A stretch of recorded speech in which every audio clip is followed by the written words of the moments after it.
चलो तो देखो बेटा स्टार्ट कर रहे हैं। आज अपन लोग बात कर रहे हैं potassium dichromate, D and F block chapter का सबसे लास्ट टॉपिक है, यानी ये चैप्टर आज हमारा हो जाएगा खत्म, है ना।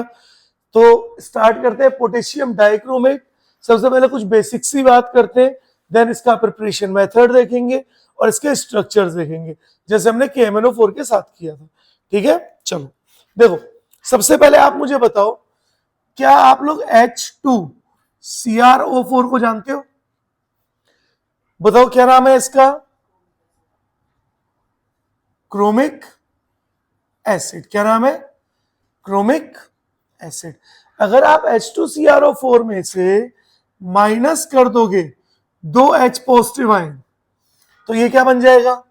CrO4 2 नेगेटिव, क्योंकि 2 H पॉजिटिव हट गए तो 2 नेगेटिव आ गया। और ये क्या है? This is chromate. क्या ये? क्रोमेट। दिख रहा है? क्रोमेट आयन का कलर कैसा होता है? अगर हम क्रोमेट के कलर की बात करें तो कलर होता है येलो। कैसा होता है? येलो, ऑरेंज नहीं, है ना, येलो। येलो। अगर ध्यान से देखो, अगर मैं इसको डबल कर दूं, यानी इसका डायमर बनाऊं, अगर मैं इसका डायमर बनाऊं, डायमर का मतलब 2 यूनिट, तो क्या बन जाएगा? H4Cr2O8 बना। लेकिन ये स्टेबल कंपाउंड नहीं है, तो अगर मैंने इसमें से माइनस कर दिया वाटर H2O, तो देखो 2 हाइड्रोजन निकल गए, एक ऑक्सीजन निकल गया, तो कितने हाइड्रोजन बचे? 2 और CrO7। हाँ, Cr2O7। तो इसको क्या बोलेंगे? डाइक्रोमिक एसिड। बोलो, दिख रहा है? पता चल रहा है? अब अगर मैं डाइक्रोमिक एसिड में से H पॉजिटिव आयन माइनस कर दूं, 2 H पॉजिटिव आयन, तो ये क्या बन जाएगा? Cr2O7 2 negative. और इसको हम लोग क्या बोलते हैं? हाँ, डाइक्रोमेट आयन। क्या बोलेंगे? डाइक्रोमेट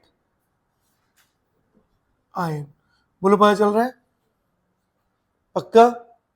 एक लास्ट चीज और बताऊं, अगर मैं यहां पर इसमें डिहाइड्रेशन करा दूं, यानी माइनस करा दूं अगेन H2O, तो 2 मोल बनेंगे CrO3, या आप बोल सकते हो सर बन रहा है Cr2O6। तो Cr2O6 नॉर्मली कंपाउंड नहीं होता है, तो वो हम उसको शॉर्ट में CrO3 बोल देते हैं। देखो 2 से डिवाइड कर दिया ना, तो CrO3 बन गए, है ना। CrO3 क्या है? ये एनहाइड्राइड है। किसका? Anhydride of dichromic acid. Dichromic acid का क्या है ये? एनहाइड्राइड। ये पूछा जाता है कि बताओ CrO3 इज एनहाइड्राइड ऑफ, तो CrO3 किसका एनहाइड्राइड है? H2Cr2O7 का, क्रोमिक एसिड। K2Cr2O7 का नहीं है। किसका है? डाइक्रोमिक एसिड का, H2Cr2O7।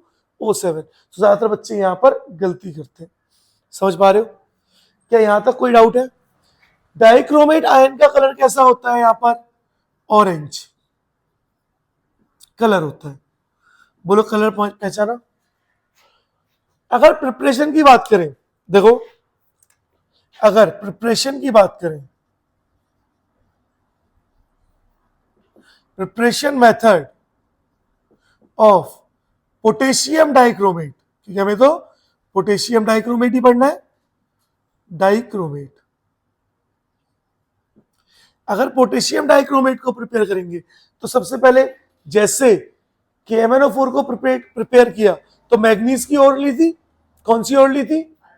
पायरोलुसाइड। ऐसे ही जब पोटेशियम डाइक्रोमेट को प्रिपेयर करोगे तो किसकी ओर लोगे? क्रोमाइट ओर लोगे, यानी क्रोमियम की ओर लोगे। और क्रोमियम की ओर क्या होगी? अगर मैं लिखूं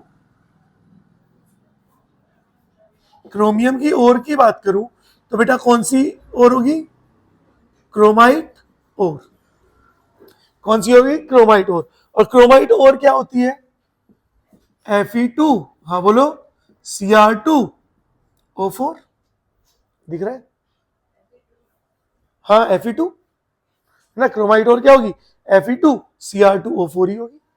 ठीक है, क्लियर है? चलो, तभी तो Fe के ऊपर यहाँ पे 2Fe आ जाएगा। ठीक है, चलो अब एक चीज समझो, रिएक्शन कराते हैं, है ना। Fe2 की जगह आप एक काम करो, Fe लिखो, है ना, आपकी कंफ्यूजन खत्म हो जाएगी। या कई बार एग्जामिनर मुझे ऐसे लिख के दे देगा, देखो FeO इंटू CrO3, तो दोनों में से कुछ भी लिख के देगा तो क्या है, दोनों की दोनों क्रोमाइट की ओर है। तो एग्जामिनर कई बार ऐसे लिख के देगा ताकि आप कंफ्यूज हो जाओ। तो क्या आप क्रोमाइट और पहचान लोगे आज के बाद? FeO.CrO3। अब होगा क्या, देखो सबसे पहले आपका FeCr2O4 जो है ना, देखो ये पता पड़ रहा है ना, यही बन रहा है, एक ऑक्सीजन यहां से यहां आ गया है ना। तो FeCr2O4 अब ये रिएक्ट करेगा आपका किसके साथ, Na2CO3 प्लस O2। यहां पे ये फ्यूजन मिक्सचर है, वहां पे क्या था फ्यूजन मिक्सचर, हाँ KOH प्लस O2 था, लेकिन यहां पे क्या है, हाँ अब यहां पे आपका प्रोडक्ट क्या बनेगा, Na2CrO4 दिख रहा है, Na2CrO4 प्लस Fe2O3, देखो आयरन भी तो था, तो क्या बना Fe2O3, साथ में बेटा रिलीज होगा आपका CO2 गैस। Fe2O3 इसका कलर कैसा होता है, ब्राउन कलर, है ना। Na2CrO4 का कलर कैसा होगा बेटा, अगर हम कलर की बात करें तो इसका कलर होगा बेटा येलो कलर, कैसा होगा, येलो कलर होगा।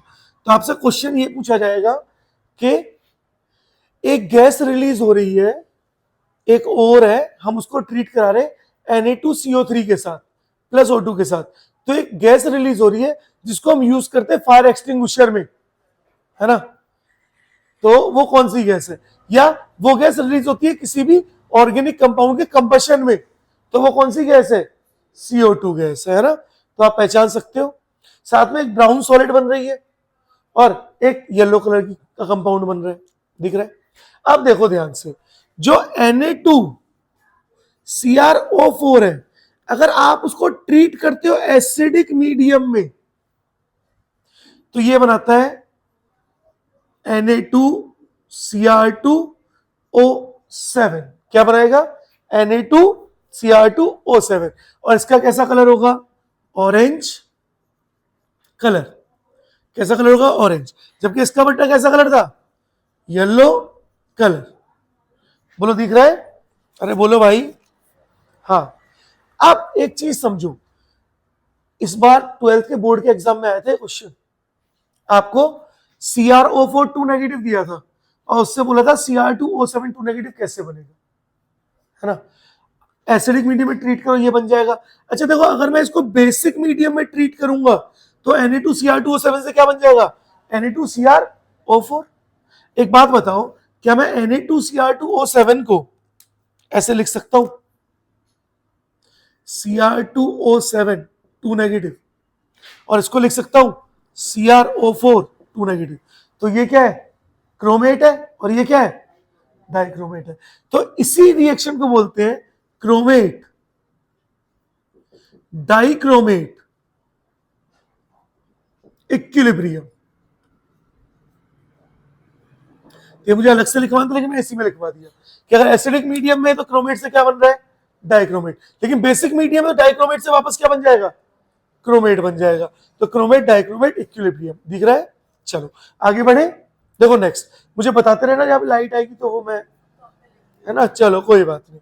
नेक्स्ट देखो, लास्ट स्टेप, जैसे ही आप Na2Cr2O7 को आप रिएक्ट कराओगे KCl के साथ, तो क्या होगा, Na जो है वो Cl के साथ चला जाएगा, यानी NaCl निकल गया बाहर, और यहां पर क्या गया, 2KCl ले लो चाहो तो क्या बन गया, K2Cr2O7 प्लस 2 NaCl, और आपके पास क्या बन गया, पोटेशियम डाइक्रोमेट। और कैसा कलर है बेटा, ऑरेंज कलर ही तो है, ऑरेंज कलर। सबसे ज्यादा बच्चे ना जो गलतियां करते हैं वो कलर में करते हैं, है ना, कि वो कलर याद नहीं रख पाते। मैंने कल भी बताया था, पोटेशियम परमैंगनेट का कलर पर्पल पिंक, क्योंकि आपने टाइट्रेशन में यूज किया, ठीक है। अगर मैं बोलूं पोटेशियम मैग्नेट का कलर क्या था, ग्रीन, पता चल रहा है। अगर मैं बोलूं क्रोमेट का कलर क्या, क्रोमेट का येलो, और पोटेशियम डाइक्रोमेट का ऑरेंज। तो अब कलर याद रखने हैं अपने को, अदरवाइज फिर चीजें खराब होंगी, है ना। नेक्स्ट चीज, इसके बाद बताता हूं, एक बार इसको नोट करो, देन इसको मैं आपको बताऊंगा, है ना। करो जरा नोट। चलो देखो आगे बढ़ते हैं, और अब बच्चों बात कर रहे हैं structure of chromate and dichromate ion. तो बेटा ये इक्विलिब्रियम वाली बात याद रखना, ठीक है। हम लोग सारी इंपॉर्टेंट चीजें यहीं पे कवर करते जा रहे हैं। तो अब हम बात कर रहे हैं structure of chromate and dichromate ion. तो देखो ये रहा, हेडिंग डाल रहे हैं structure of chromate and dichromate ion. अब देखो क्रोमेट आयन क्या था बेटा, क्रोमेट आयन था हमारा CrO4, CrO4 2 नेगेटिव, और डाइक्रोमेट क्या था Cr2O7 2 नेगेटिव। सबसे पहले क्रोमेट का स्ट्रक्चर बनाते हैं। देखो chromium, double bond O, double bond O, 2 oxygen है और 2 नेगेटिव है, तो दोनों ऑक्सीजन पे एक पे नेगेटिव आ गया।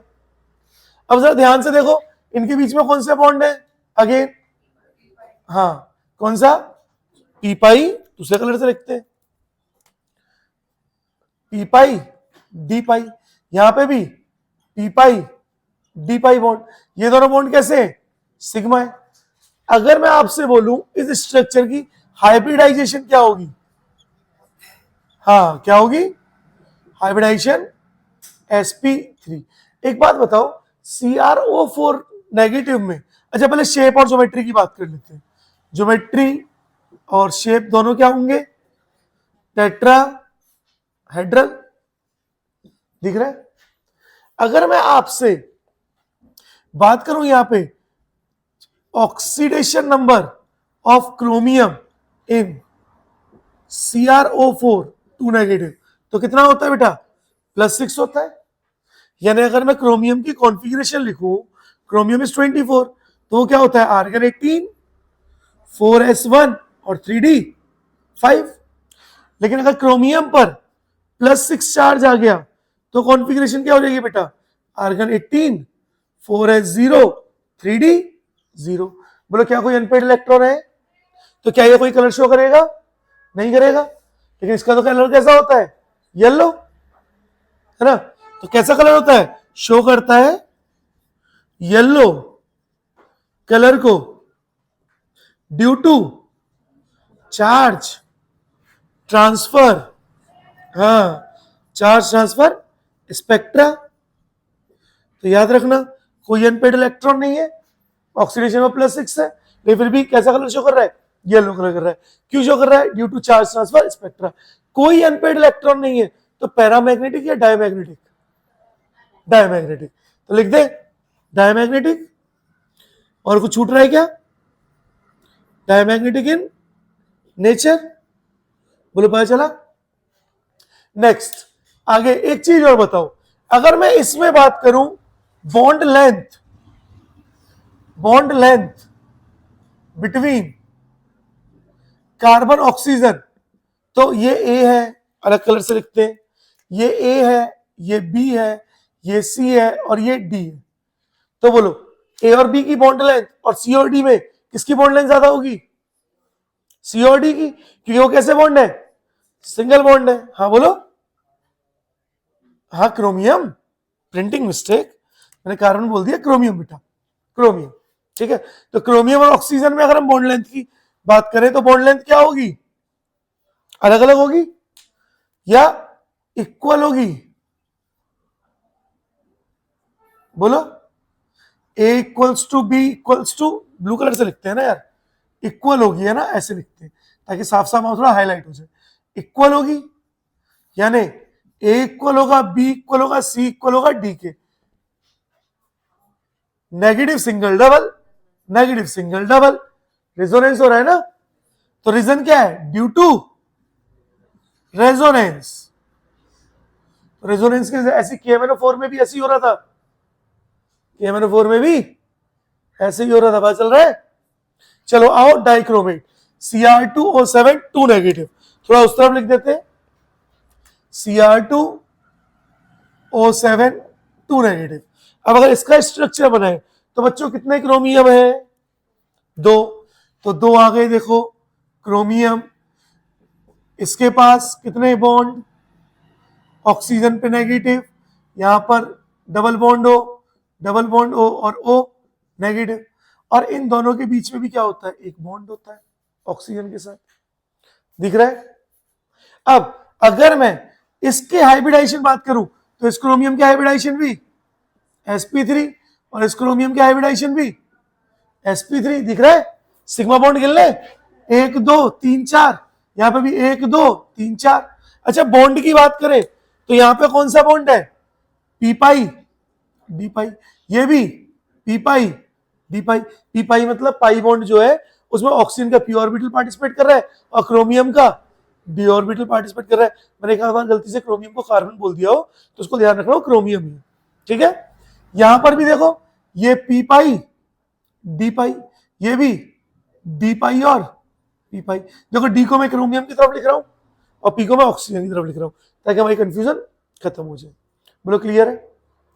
अब मुझे बताओ अगर यहां पे मैं ऑक्सीडेशन नंबर ऑफ क्रोमियम की बात करूं इन Cr2O7 2 नेगेटिव, तो वो भी कितना आएगा?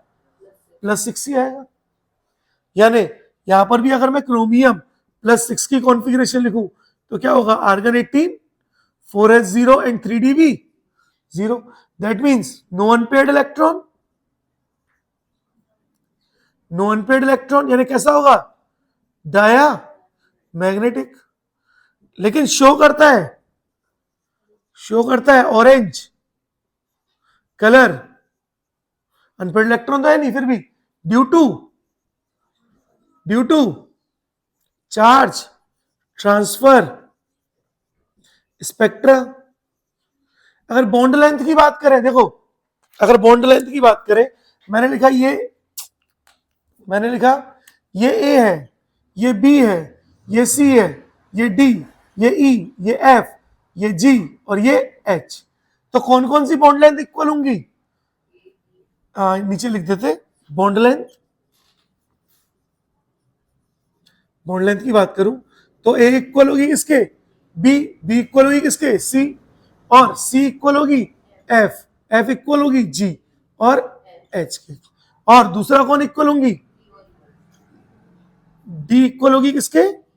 E के, यानी ये दोनों इक्वल होंगी, ये तीनों जितनी इक्वल है ना, ये तीनों भी इक्वल, यानी ये आपस में भी एक दूसरे के इक्वल होंगी बॉन्ड लेंथ। पहचान पाओगे? ये चीजें पूछी जाती है। क्लियर है। नेक्स्ट चीज जो लास्ट मुझे आपको बतानी है, यहां बता देते हैं, है ना, क्योंकि अब इसी में खत्म करते हैं इस लेक्चर को। देखो